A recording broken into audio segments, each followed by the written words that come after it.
नमस्कार, आप देख रहे हैं बीबीएन 7 न्यूज। मैं हूं आपका होस्ट शाहनवाज खान। आज हमारे साथ स्टूडियो में मौजूद है उत्तर प्रदेश सरकार के पूर्व मंत्री, जनसेवा की राजनीति के एक ऐसे सख्त चेहरा, जमीनी संघर्ष से निकले और समाज के वंचित वर्गों की आवाज बने आदरणीय दद्दू प्रसाद जी। सादगी, संघर्ष और सामाजिक न्याय की सोच के साथ उन्होंने प्रदेश की राजनीति में अपनी अलग पहचान बनाई। आज हम उनसे जानेंगे उनका राजनीतिक सफर, विचारधारा, अनुभव और भविष्य की दिशा। दद्दू प्रसाद जी, आपका बहुत बहुत स्वागत है हमारे चैनल पर। शुक्रिया। नमस्कार। आपका राजनीतिक सफर संघर्षों से भरा रहा। आपने शुरुआती दिनों में आप किस तरीके से याद करते हैं अपने शुरुआती दौर को? देखिए, मैं बांदा जिले के हमीरपुर और महोबा जी और छतरपुर की सीमा से लगा हुआ गांव गोयरा मुगली जी में पैदा हुआ। जी मेरे पिता बंधुआ मजदूर थे जी और जो बुंदेलखंड में भारत की सामाजिक व्यवस्था के द्वारा दिए गए दंश के रूप में इतिहास में दर्ज है। तो मैं पहला व्यक्ति जो स्कूल में जा सका, इसलिए नहीं कि मेरे वालिदान नालायक थे जी, बल्कि इसलिए कि इस देश की सामाजिक व्यवस्था ने एक बहुत बड़े समुदाय को शिक्षा ग्रहण करना न केवल प्रतिबंधित करके रखा, बल्कि ये दंडनीय अपराध मृत्यु दंड का भी दंड निर्धारित करके रखा। तो इस कारण से पढ़ाई लिखाई की ममानियत रही। भारत के संविधान के आने के बाद वो मनाही हटी और मुझे स्कूल जाने का अवसर मिला। तो मैं प्राइमरी पास करके बांदा चला गया। बांदा से खानका इंटर कॉलेज से मैंने मिडिल पास किया और फिर बजरंग विद्यालय इंटर कॉलेज से मैं हाई स्कूल पास करके जी तो सिविल इंजीनियरिंग के डिप्लोमा के लिए मुझे लखनऊ में तो जीबी पंत पॉलिटेक्निक में सेलेक्ट कर लिया गया। तो वहाँ मैं पॉलिटेक्निक कर ही रहा था। तो मानवर काशीराम जी, जिन्होंने भारत में लोकतंत्र को कामयाब बनाने का, निर्धनों का लोकतंत्र को कामयाब बनाने का बीड़ा उठाया और खास करके भारत में मानवता को स्थापित करने के लिए दिन रात संघर्ष किया। तो उन्होंने एजुकेटेड यूथ और एजुकेटेड एम्प्लॉय के लिए अपील आई कि पे बैक टू सोसाइटी। तो जिस समाज से निकल के आए हैं उस समाज को देना है। तो हम तो ऑलरेडी नंगे भूखे थे। तो हमने कहा कि हम क्या दे सकते हैं। तो उन्होंने कहा कि टाइम दे सकते हैं। Time is donation. नंबर 2, उन्होंने कहा कि आपके पास तो डॉक्टर अंबेडकर के और ज्योतिराव फुले के संघर्ष करने के पश्चात टैलेंट जनरेट हुआ है। तो टैलेंट आप दे सकते हैं, फिर अपना गाइडेंस और अपना स्ट्रगल दे सकते हैं। पे बैक टू सोसाइटी। तो हमने उनकी उंगली पकड़ करके चलना सीखा और फिर जुलाई। शायद आपकी उम्र काफी कम थी। हाँ, मेरी 1900 मेरी पहली मुलाकात 13 अगस्त 1984 को। तो जब मानवर काशीराम जी मंडल रिपोर्ट के लिए आंदोलन तैयार कर रहे थे कि मंडल रिपोर्ट लागू करो वरना कुर्सी खाली करो, पिछड़े वर्गों को आरक्षण देना होगा। तो इंडिया गेट दिल्ली में 13 अगस्त 1984 को मेरी पहली मुलाकात हुई और हम उनके दीवाने हो गए। जुलाई 1987 में हमें हमारे पिता से डोनेट करा लिया कि आप ये लड़का हमें दे दो। तो आदरणीय श्री बाबू राम अधीन उराई के हैं, अभी जिंदा हैं। तो वो और प्रेम राय सचान जी अब मरहूम है, वो हमारे बीच नहीं है। तो वो दो लोग जुलाई 1987 की एक रात हमारे झोपड़ी में गए थे। उन्होंने कहा "ये लड़का दे दो"। तो ऐसे हमारी राजनीतिक शुरुआत हुई, और फिर जब हमारी उम्र हुई तो उन्होंने कहा भाई आप जहाँ रहते हैं, जो होम प्लेस है आपका, तो वहाँ तो सब आप विधायक जिता चुके हो, तो मैं सिटिंग एमएलए नहीं बदलूंगा। तो आपका जो जन्म स्थान है वहां से लगभग 150 किलोमीटर दूर, तो ये जंगल की सीट है मानिकपुर, तो वहां चले जाओ, वहां से लड़ो। तो मैं कहा नहीं साहब, इतनी दूर तो मैं नहीं जाऊंगा। तो उन्होंने पीठ ठोकी और कहा कि नहीं जाओ, ये जो बहुजन मिशन है, तोड़े हुए लोगों को जोड़कर भाईचारा बनाने का जो काम है, और संविधान के जो मूल तत्व हैं उनको लागू कराना, तो इस काम को सपोर्ट मिलेगा। और पहले चुनाव में मैं थोड़े वोट से लूज कर गया, हार गया जी। अगले चुनाव में मैं जीत गया, फिर लगातार आप। हाँ, तो 1996 जीता, फिर 2002 जीता, फिर 2007 में जीता। 2007 में आपको एक जिम्मेदारी और दी गई। हाँ, तो उसके बाद हाँ, तो मानवर कांसीराम जी खैर नहीं रहे। दुखद था हम लोगों के लिए, जैसे गॉडफादर नहीं रहे। तो वो तो फिर भी 13 मई 2007 को तो उत्तर प्रदेश के मंत्री परिषद में कैबिनेट मंत्री की शपथ दिलाई गई। अच्छा, जो आपको विभाग भी मिला, हाँ, वो आपका इंटरेस्ट वाला विभाग था? हाँ, निश्चित रूप से मेरी बड़ी अभिरुचि, खास करके जब 1993 का कैंपेन हो रहा था, जब सपा बसपा गठबंधन और सरकार बनने की प्रबल संभावनाएं थी,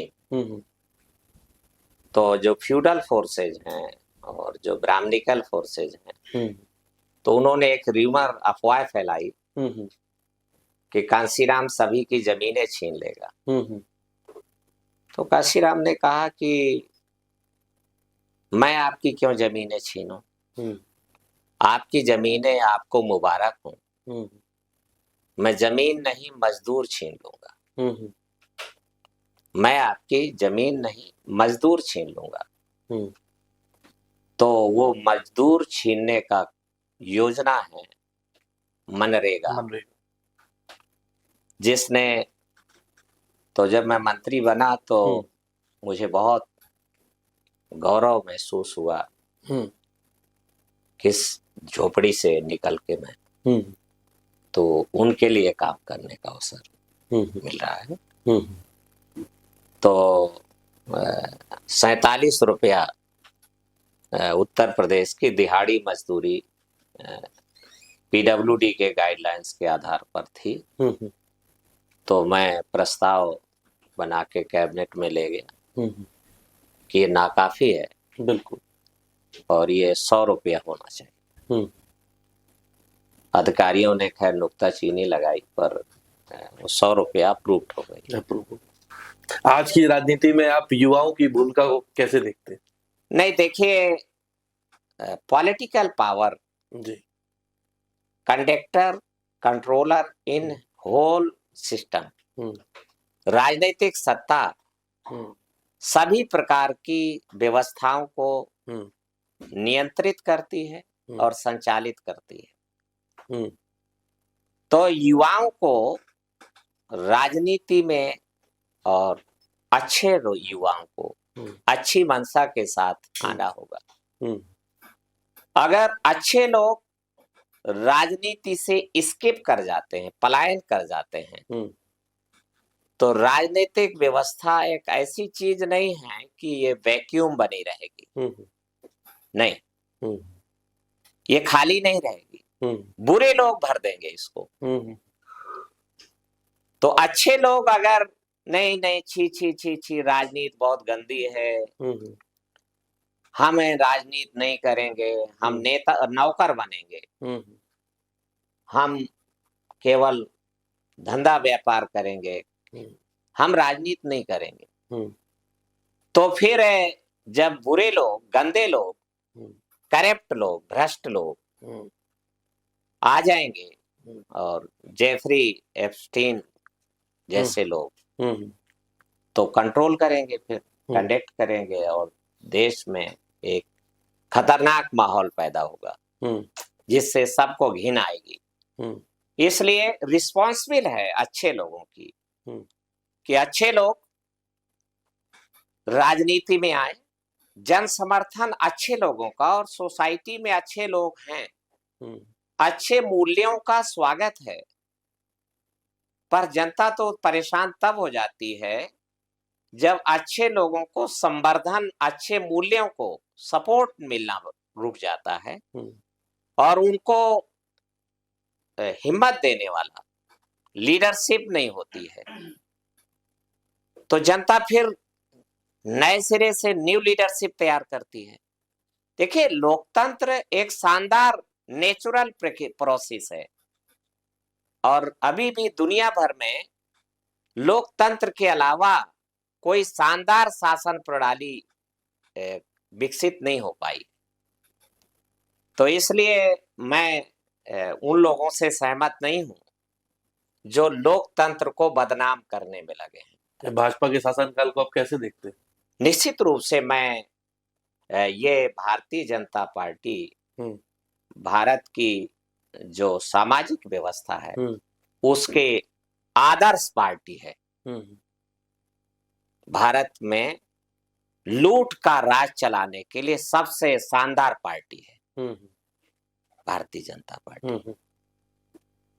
और अगर भारत में संविधान का राज लाना है तो सबसे घटिया पार्टी है। इसलिए तो अगला है कि जब न बिकने वाला समाज हम बना लेते हैं तो इकट्ठा हुए वोटों को बेचने का धंधा चालू होता है। एक जगह 1 लाख 5 लाख वोट इकट्ठा है और शोषक वर्ग जान गया है कि हम पब्लिक के वोट नहीं खरीद सकते हैं, तो हम जीतेंगे कैसे? और जीतना हमारे लिए अनिवार्य है, जरूरी है। हमारी अपनी जरूरतों को पूरा करने के लिए वोटों को बिकना जरूरी है और पब्लिक नहीं वोट बेच रही है। तो फिर अगला तरकीब है कि वोट जहां इकट्ठा है एक जगह 1 लाख 2 लाख, तो इकट्ठा हुए वोटों को बिकने का प्रबंध कर दिया जाए। दैट इज कॉल्ड टिकट बेचना। उसी को कहा गया है। तो ये जब धंधा चालू होता है तो फिर लोकतंत्र नाकामयाब होता है। तो इसलिए हम लोगों ने तय किया है कि सोए हुए लोगों को जगाना है, जागे हुए बिखरे हुए लोगों को इकट्ठा करना है, बहुजन समाज पीडीए समाज बनाना है और उनको ना बिकने वाला समाज बनाना है। और ना बिकने वाले समाज के लिए ना बिकने वाला टिकट और ना बिकने वाला नेता तैयार करना है। आप बसपा में भी रहे, अभी करंट में आप सपा ज्वाइन किए जी। दोनों पार्टियों में आप क्या अंतर देखते हैं? माननीय अखिलेश यादव ने जिस तरीके से अंबेडकरवाद के प्रति और कांशीरामवाद, मिशन कांशीराम के प्रति अभिरुचि पैदा की है और ललक मैं देखता हूं उनके अंदर, इनोसेंसी, निर्मल भाव, तो मुझे लगता है कि कांशीराम जी की बनाई हुई बहुजन समाज पार्टी समाजवादी पार्टी में परिलक्षित हो रही है। जो सतीश मिश्रा की बनाई हुई बहुजन समाज पार्टी है वो नेपथ्य में जा रही है, हाशिए पे जा रही है। और मानवर कांशीराम जी की बनाई हुई बहुजन समाज पार्टी समाजवादी पार्टी में प्रतिस्थापित हो रही है। तभी तो कांशीराम जी के चेले किसी अदृश्य चुंबकीय बल के आकर्षण से वशीभूत होकर के और वो खींचे हुए चले आ रहे हैं और 75% से ज्यादा काडर मानवर कांशीराम जी का प्रशिक्षित किया गया, तो वो समाजवादी पार्टी के साथ आ रहा है। अभी हाल ही में आपके पुराने मित्र हाँ, नसीमुद्दीन सिद्दीकी भी तो ये जो अप्रैल 2025 से जी, तो दद्दू प्रसाद की एक साइलेंट उपस्थिति और साइलेंट मूव हुआ, क्योंकि काफी दिनों से हम भी कई प्रयोग कर रहे थे कि मानवर कांसीराम, मिशन कांसीराम को रीजनरेट किया जाए, पुनर्जीवित किया जाए। तो उसके लिए कुछ प्रयोग हम भी कर रहे थे, वो प्रयोग हमें कामयाब होते, क्योंकि समस्या तत्काल खड़ी है तो समाधान तत्काल चाहिए। तो तत्काल समाधान के लिए समाजवादी पार्टी ही उत्तर भारत में, और मैंने देखा कि अन्य अखिलेश यादव की जो इनोसेंसी है भारत के संविधान के प्रति, और जो बैड एलिमेंट्स हैं और कैरेक्टरलेस लोग हैं, करप्ट लोग हैं, क्रिमिनल लोग हैं, उससे जो दूरी बनाते हैं, उनसे उनको आंतरिक हेट है, और खास करके कनिंग लोग हैं, चालबाज लोग हैं, तो वो अच्छे लोगों से अखिलेश यादव को नजदीक पहुंचा देती है।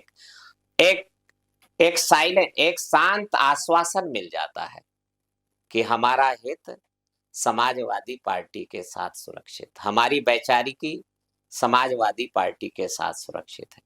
ठीक है, बैकग्राउंड में कई खामियां हुई हैं पीछे, उसका उनको एहसास है, और वो दृढ़ संकल्पित हैं कि उनका कोई दोहराव नहीं होगा, और दोहराव नहीं होगा, और उनको बल्कि हम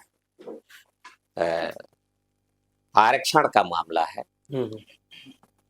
तो हम, माननीय अखिलेश यादव का है कि अनुसूचित जाति का आरक्षण कोटा पूरा करेंगे, पिछड़े वर्गों का जो 27% आरक्षण कोटा है उसको पूरा किया जाएगा, साथ ही प्रमोशन में आरक्षण, तो अनुसूचित जातियों का भी और पिछड़े वर्गों का भी संविधान के अनुच्छेद 16(4) का उपयोग करते हुए दोनों जगह उच्च पदों में प्रमोशन में आरक्षण को लागू किया जाएगा।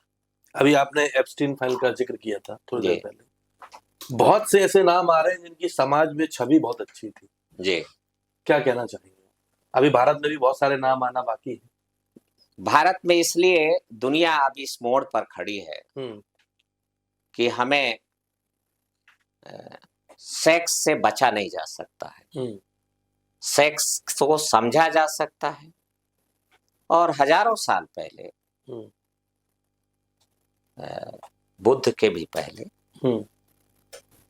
ईसा के पहले, मोहम्मद साहब के आने के पहले विवाह एक पवित्र संस्कार हमारे पूरी दुनिया में है, उसका पालन किया जाना चाहिए। बुद्ध के 5 सील और कुरान शरीफ की आयतें इसमें हमारी मार्गदर्शक हैं, और सेक्स का दमन नहीं, सेक्स की समझ पूरी दुनिया में विकसित होनी चाहिए, इसको छुपाया नहीं जाना चाहिए। ये हमारे जीवन का, मानव के शक्तियां हैं जो मानव की, आखिरकार ये सृजनशीलता है, इसको इतना छुपाव क्यों, दुराव क्यों? पर इसमें उच्छृंखलता की भी कोई इजाजत नहीं है। एप्स्टीन हमें यही सबक देता है। बड़े बड़े वैज्ञानिक, बिल्कुल, ज्ञानवान लोगों के लिए सीलवान होना भी जरूरी है, ज्ञानी लोगों को चरित्रवान होना भी जरूरी है। सील विहीन, चरित्रहीन ज्ञानी न केवल खतरनाक होता है, बल्कि सभ्यता के लिए भूखे जंगली भेड़िए के समान होता है। सील विहीन, चरित्रहीन ज्ञानी। इसलिए ज्ञान के साथ साथ सील का, चरित्र का होना निहायत जरूरी है मानव सभ्यता को चलाने के लिए। अभी भारत में एक बड़ा मुद्दा रहा यूजीसी, इस पर आपकी क्या राय? निश्चित रूप से भारत के संविधान को और 1860 में लागू हुई आईपीसी को ईमानदारी से लागू न करने के कारण यूजीसी की जरूरत पड़ी है, अन्यथा यूजीसी की कोई आवश्यकता नहीं थी। पर जब रोहित वेमुला होगा, एक साल में 1000 छात्र कास्ट डिस्क्रिमिनेशन का शिकार होकर के, जाति भेद के अपमान का शिकार होकर के सुसाइड करेंगे, यूनिवर्सिटी कैंपस में करेंगे, तो फिर यूजीसी अनिवार्य है, लाना ही होगा। अन्यथा भारत के संविधान को ईमानदारी से लागू करो। आईपीसी की जगह बीएनएस ले आए हैं, बीएनएस को ईमानदारी से लागू करो। एक्ट है, एक्शन नहीं है। तो अगर आप एक्शन नहीं लाना चाहते हैं तो यूजीसी भी तमाम के एक्ट की तरीके से निष्प्रयोज साबित कर देंगे इसको। अभी समान वर्ग ने बहुत विरोध किया इसका हाल ही। हाँ, ये विरोध किया है, ये जाहिर करता है कि वो भारत के संविधान के खिलाफ हैं, मानवता के खिलाफ हैं और समानता के खिलाफ है। समानता को धोखा देने के लिए, इक्वलिटी को धोखा देने के लिए एक नया छलावा लेके आए हो। समरसता, लिक्विडिटी, ये लिक्विडिटी एक छलावा है। संविधान में तो कहीं लिक्विडिटी नहीं है। आप ये लिक्विडिटी ले कहां से आए? तो अर्थात वो कह रहे हैं कि नहीं नहीं नहीं नहीं, गैर बराबरी जरूरी है, उनके अंदर तरलता बनी रहे। It is wrong, no, equality ही परफेक्ट है और इक्वलिटी को स्टेब्लिश शिद्दत से स्वीकार कर लेना चाहिए। आखिरकार हम सब लोग, कौन कह रहा है किसी को भारत से बाहर जाने के लिए?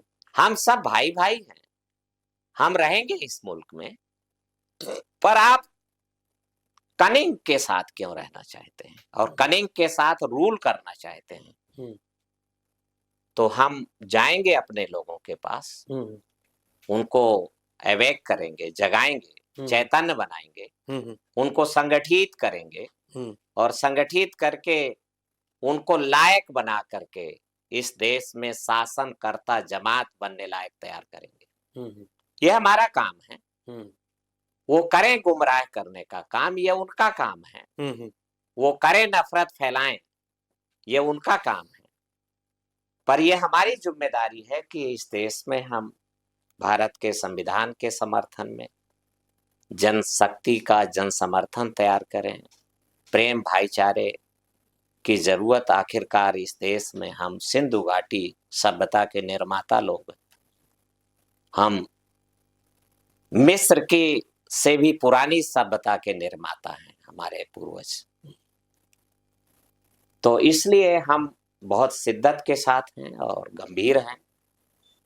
और ठीक है, एक जीवन में अगर ये काम नहीं होगा, अगले जीवन के लिए हमारी आने वाली जनरेशन है, तो यूजीसी हमारी आवश्यकता बन गई तब जब भारत के संविधान को आपने ईमानदारी से नहीं लागू किया। अभी हाल ही में एक विवाद चल रहा है योगी और शंकराचार्य के बीच में, इसको आप कैसे देखते हैं? हाँ, ठीक है। जब मानवीय मूल्यों पर नहीं होंगे तो शैतान भी फिर आपस में लड़ते हैं।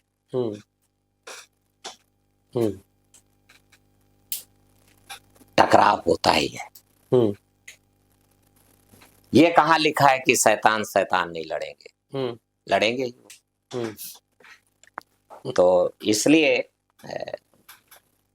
हमारी आवश्यकता है, भारत की आवश्यकता है कि इंसानियत के मानवीय मूल्यों को स्थापित किया जाए, स्वीकार किया जाए।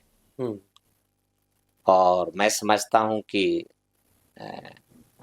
प्रकृति ने, नेचर ने हमें सबको एक चित्त दिया है, ईमानदार चित्त सबके मन में। हम पहले कोई गलत कदम उठाते हैं, हमारी चेतना हमें अलार्मिंग करती है कि ये गलत है, हमारे हाथ पैर पीछे हट जाते हैं। ये अंदर ही से हाँ, निश्चित रूप से। तो हम ये मानवीय, इसी को मानवता कहते हैं, इसी को इंसानियत कहते हैं। तो हमें उसका लिए तैयार होना चाहिए। और इसलिए भारत में न केवल भारत के संविधान के साथ छेड़छाड़ हुई है, उसको न लागू करने का दुराग्रह है, बल्कि बीएनएस अभी लेके आए हैं, यूजीसी भी है। हम्म तो ये दिखावे कि यूजीसी अभी तो खैर ये इतने ढीठ हैं हम्म और इतने उच्छृंखल हैं हम्म कि यूजीसी का विरोध करने में भी उनको डर नहीं लगता है। हम्म तो 90 में इतना तो माहौल था, 1990 की जब मंडल रिपोर्ट लागू हुई हम्म तो भारतीय जनता पार्टी खुलेआम मंडल रिपोर्ट का विरोध नहीं कर सकती थी, हम्म डरी हुई थी हम्म कि हम हाशिए पे ढकेल दिए जाएंगे, जन हम्म समर्थन चला जाएगा हमारा। हम्म तो युवा भाजपा के बैनर से, विश्व हिंदू परिषद के बैनर से हम्म वो मंडल रिपोर्ट का विरोध करा रहे थे, युवा जनता दल के बैनर से विरोध करा रहे थे। हम्म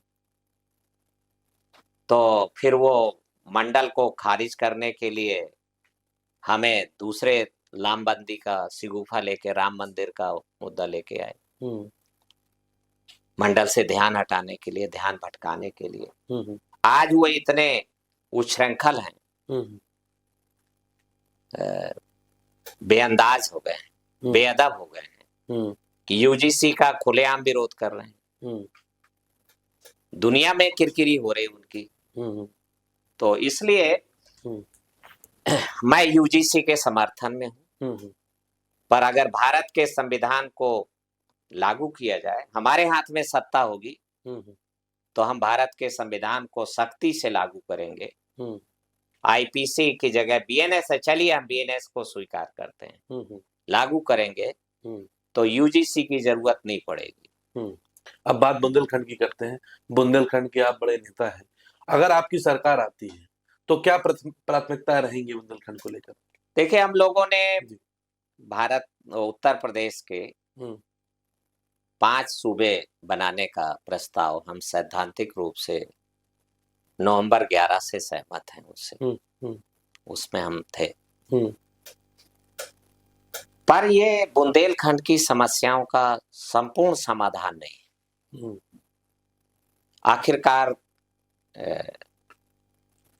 संसाधनों का अनियमित और असमान वितरण और दोहन, ये बेईमानी है। मेरा ध्यान कोविड के दौरान गया कि मजदूर पश्चिम से, उत्तर से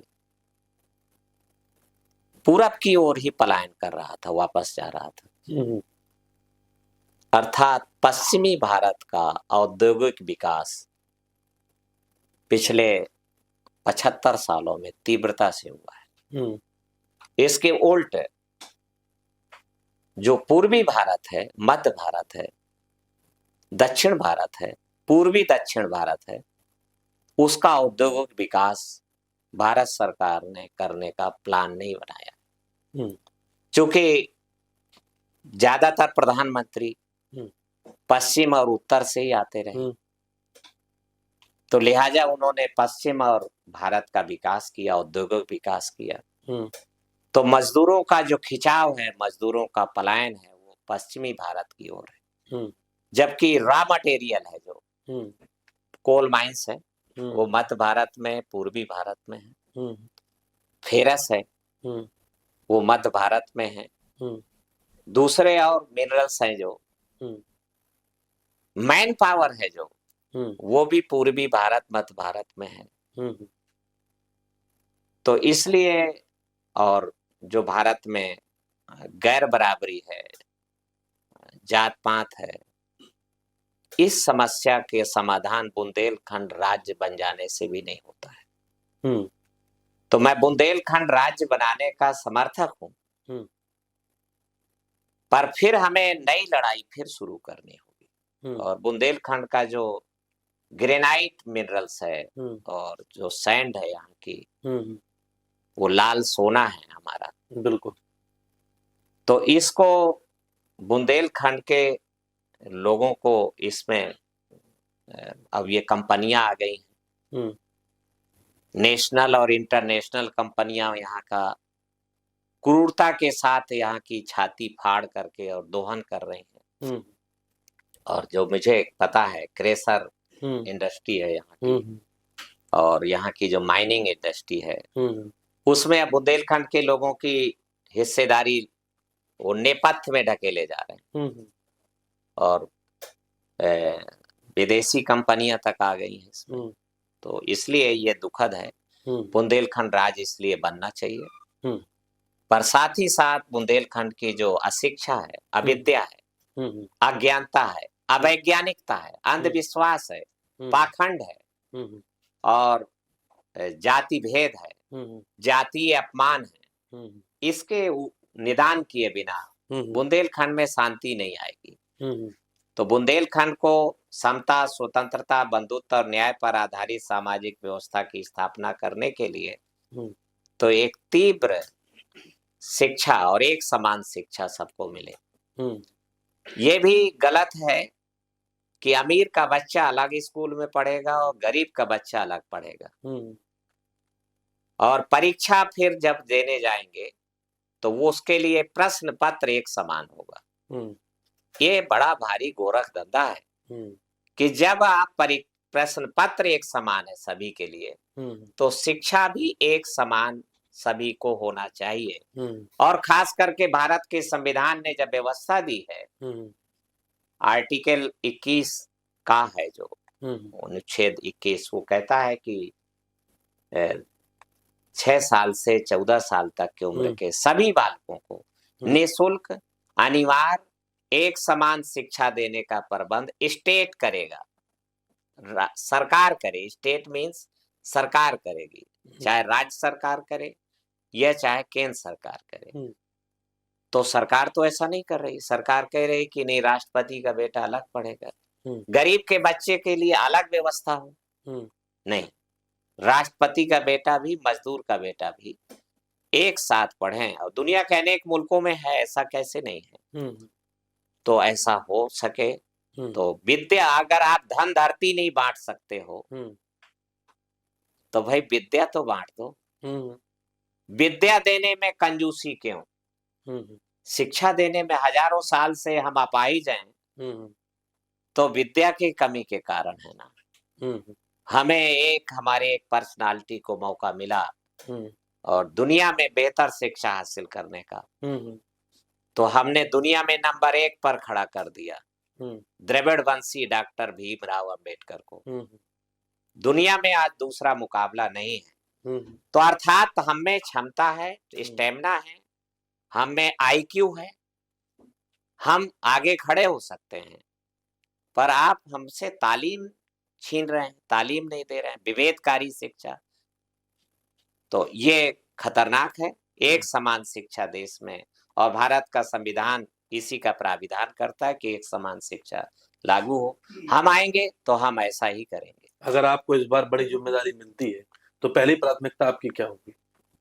नहीं, पहली तो प्राथमिकता है कि माननीय अखिलेश यादव के लिए बड़ा जन समर्थन, अंपायर, बड़ा अंपायर खड़ा किया जाए और दलित समाज का हित समाजवादी पार्टी के साथ सुरक्षित। अच्छा, बुंदेलखंड का जो पर्यटन है, पर्यटन की दृष्टि से बुंदेलखंड और एक फिल्म इंडस्ट्री के उसके एतबार से आपको क्या लगता है, अगर ये दो चीजें अगर यहाँ बढ़ा दिया इसका स्कोप, तो क्या बुंदेलखंड का बदल सकता है मिनरल्स के अलावा अगर बात करें? हाँ, नहीं, ये देखिए, यहाँ अनलिटरेसी तो अब भयानक नहीं, लिटरेसी बढ़ी है, पर एजुकेशन जिस रफ्तार में बढ़ना चाहिए नहीं बढ़ा है। लिटरेसी खत्म हो जाए तो ये इस बात का प्रमाण नहीं है कि लोग एजुकेटेड है, जबकि हम AI की पहुंच गए हैं। तो AI के लेवल पर हमारी बौद्धिकता हो, तो इसकी आवश्यकता बुंदेलखंड को भी है, गरीब के झोपड़ी के पलने वाले बच्चे को भी है। उसका भी IQ लेवल स्ट्रगल कर रहा है वो ज्यादा, तो वो ज्यादा शानदार AI को कंट्रोल कर सकता है और कंडक्ट कर सकता है। गरीब का बेटा, झोपड़ी में पैदा हुआ बेटा, AI का बेस्ट कंट्रोलर और बेस्ट कंडक्टर साबित होगा। तो इसलिए साक्षरता से हम पूर्ण सहमत नहीं हैं। हम एजुकेशन और इंटेलिजेंसिया का समान वितरण हो। निश्चित तौर पे दद्दू प्रसाद जी, आपने अपने अनुभव, संघर्ष और विचार हमारे दर्शकों के साथ साझा किए, उनके लिए आपको बहुत बहुत धन्यवाद। आज की बातचीत से यह स्पष्ट है कि राजनीति केवल सत्ता की नहीं बल्कि सेवा और समर्पण का माध्यम भी हो सकती है। आप देखते रहें BBN 7 न्यूज का खास कार्यक्रम पॉडकास्ट। मैं हूं आपका होस्ट और दोस्त शाहनवाज। इसी तरह जुड़े रहिए क्योंकि हम लाते रहेंगे ऐसा ही सार्थक सच। नमस्कार।